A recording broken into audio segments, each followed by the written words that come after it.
Bonsoir à tous. Dans cette vidéo aujourd'hui, on va parler de l'avenir d'Igor Tudor dans le football. Pour ceux qui ne connaissent pas, Igor Tudor, c'est un international croate qui est prévu pour passer à l'OM pendant 2 ans. Il a fait une saison, on va pas dire chaotique, mais une saison très moyenne à l'OM la saison dernière, où il a été entre guillemets licencié d'un commun accord avec Pablo Longoria et Javier Ribalta. Donc, au bout d'1 an, Igor Tudor, l'international croate, est libre de tout contrat. Il a quitté l'OM la saison dernière. C'est pour ça qu'ensuite l'OM s'est donc mis à rechercher un nouveau coach et à recruter Marcelinho.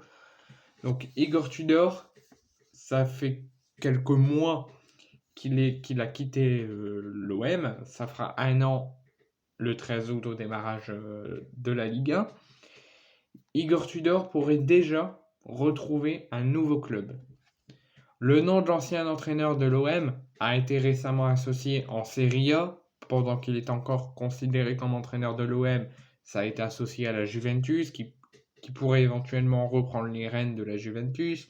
Après, en ce moment, pendant le mercato d'été, c'est associé à la Salernitana. Mais là, on nous annonce que l'ex-entraîneur de l'OM pourrait se diriger, comme pratiquement tous les joueurs de l'Europe actuellement, vers l'Arabie Saoudite.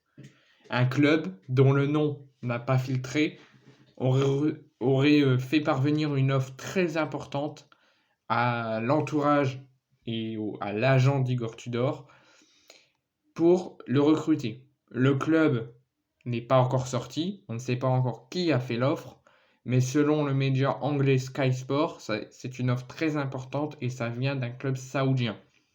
L'ancien entraîneur donc de l'Hellas Vérone et de l'OM en a été informé, n'a ni accepté ni refusé. Il ne serait pas insensible à l'intérêt de l'Arabie Saoudite et il a demandé du temps pour évaluer la proposition avec lui déjà, réfléchir lui-même et réfléchir entre lui et son entourage. Donc je vous ferai parvenir soit en vidéo, soit dans l'onglet communauté, ou soit, mais probablement dans l'onglet communauté, mais sinon sur mon compte Instagram que je vous conseille d'aller vous abonner et liker. Je mets plusieurs informations quasiment pareilles de ce que je fais sur YouTube. Donc maintenant que je vous ai annoncé que Igor Tudor, d'ici la fin du mercato, pourrait retrouver un nouveau club et entraîner un nouveau club, loin de l'Italie, moi je vais donner mon avis, ce que je pense sur Igor Tudor. Igor Tudor, quand il est arrivé à l'OM, j'ai eu déjà, à peine qu'il n'était même pas encore posé ses valises, j'avais déjà de très très gros doutes. Je me dis, il n'a pas de CV. L'OM était son premier club de sa carrière d'entraîneur. Donc je me suis dit, il débute seulement, enfin il a une grande expérience en tant que joueur de foot, il connaît le football, mais en tant qu'entraîneur, il connaît pas grand-chose. Et je pense que personnellement, c'était un gros risque par Paolo Longoria et la direction de tenter de le recruter. Enfin bon, on l'a eu 1 an. Moi, j'ai eu de gros doutes, mais je me suis dit, hormis la grosse erreur d'avoir dégagé Sampaoli, je me suis dit, on va lui faire confiance. Le mercato est très lent. L'OM ne recrute mais très peu. On n'a pas un mercato ambitieux, donc je me dis, ça sent pas bon. Donc on fait des matchs amicaux catastrophiques. On gagne qu'un match sur tous les matchs amicaux qu'on a à jouer. C'est pour ça que j'ai eu très peur après la défaite contre l'US Open sous Marcelinho. J'avais peur qu'on revive cette situation. Donc je me suis dit, là ça démarre mal. Au démarrage de la saison dernière sous Igor Tudor, c'était contre Reims d'ailleurs comme cette saison, je me suis dit, on perd tous nos matchs amicaux, on n'en gagne aucun sauf à la commanderie contre Martigues, où on avait gagné 4-1. Je me suis dit, là c'est pas normal, il faut déjà une vive réaction. Les supporters avaient sifflé pendant quelques matchs, dont le premier match Igor Tudor. Donc les victoires viennent, quelques défaites mais très peu, donc on est dans une bonne atmosphère. Ensuite vient le mois d'octobre, où il y a déjà des frictions qui commencent à arriver, dès le début. avec Gerson notamment, où Gerson, du coup, s'est mis quelques mois plus tard à quitter l'OM pour rejoindre Sampaoli à Flamengo, où il est en train vraiment de relancer sa carrière. Ensuite, il y a le cas Luis Suarez, le Colombien, qui était prêté, qui était à l'OM d'abord, qui pouvait faire de très grandes choses, qui a été recruté par les directions qui était considéré comme un très grand avenir à l'OM. Et très rapidement, il a eu encore une deuxième friction après Gerson, de grosses frictions entre Igor Tudor et Luis Suarez, dont le geste qu'il a fait Luis Suarez sur le banc qui lui a valu une amende. Quelques mois plus tard, il est parti, même 2 semaines plus tard après cet incident, il est parti. Donc là, on voit déjà un début chaotique. On perd tous nos matchs amicaux, on fait un mois de septembre, on gagne quelques matchs, mais c'est encore très moyen. Il y a déjà quelques frictions entre joueurs, direction et le coach. Mois d'octobre qui arrive, début de la campagne en Ligue des Champions, avec Tottenham, Francfort et le Sporting.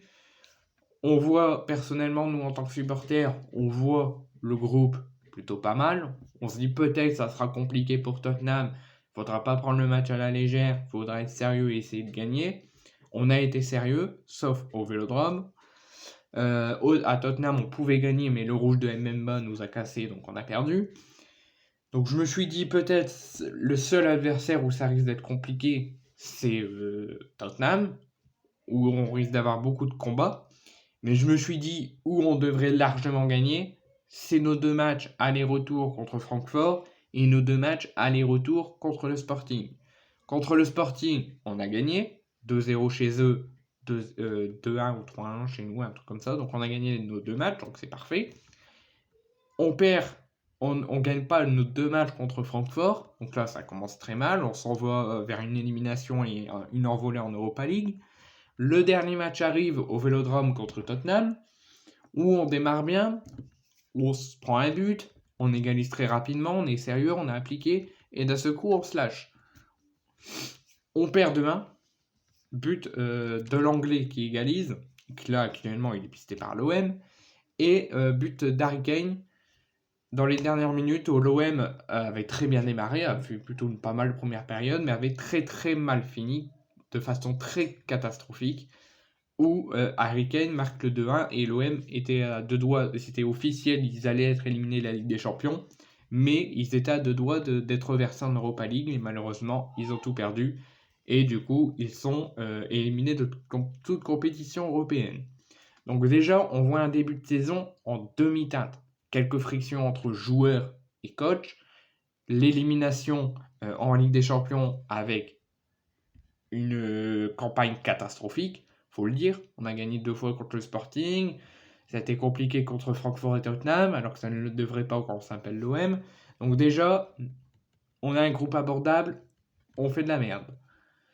Donc, élimination qu'on aurait dû au moins aller en 8ème, élimination en phase de poule. On perd tous nos matchs de préparation. Septembre, c'est plutôt pas mal, mais il y a encore des choses à revoir. Mois d'octobre, chaotique. On fait que perdre en Ligue 1. On perd beaucoup de points. La Ligue des Champions, on est éliminé. Mois d'octobre, catastrophique. Les supporters grondent pendant quelques mois. Reprise au mois de janvier. Après, je ne vais pas tout refaire. Là, j'ai fait une grande partie. Mais où l'OM reprend un petit peu une bonne dynamique, ça fait ça, on reprend une bonne dynamique, on la perd, on reprend, on la perd, jusqu'à la fin de saison, où à la fin de saison, on se retrouve en mode chaotique. J'imaginerais pas si on avait plus de journées. On finit de façon chaotique, où on perd tous nos matchs importants. On a l'élimination précoce contre Annecy en Coupe de France. Ça met un gros coup. Encore quelques frictions avec les joueurs. Donc franchement, là, faut le dire, on s'attendait à